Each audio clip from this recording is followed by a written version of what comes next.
Stormwater runoff prevention methods and solutions in urban and rural areas. Hello, I'm Ryan Herscher, and this is the problem solution video essay for English 1103.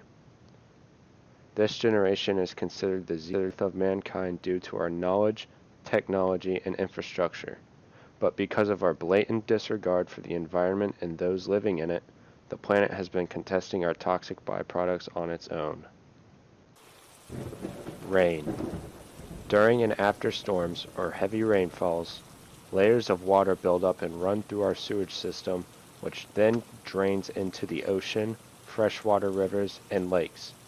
Now the problem with this is that the buildup of water picks up toxic chemicals, oil, dirt, fertilizers, and pesticides, which then exposes these elements to all life that depend on that water source.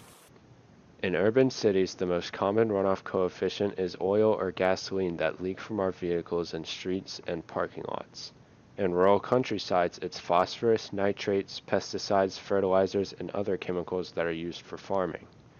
The agricultural runoff, which according to the EPA is the #1 runoff polluter, causes what are called dead zones in the ocean where fish suffocate due to a lack of oxygen in the water.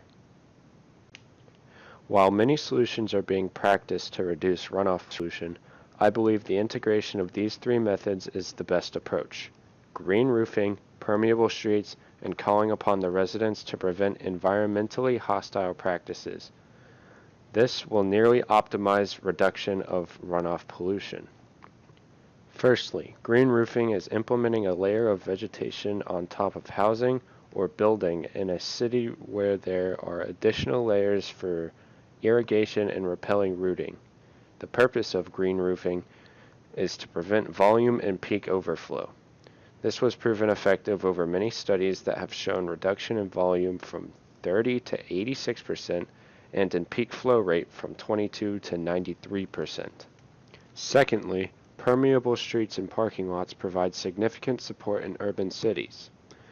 This will reduce improper disposal of oil and gasoline that drip from our cars.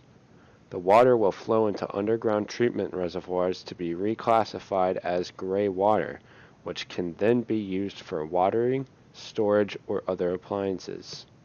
Finally, reaching out to landowners to implement daily life prevention practices could arguably be the most effective solution.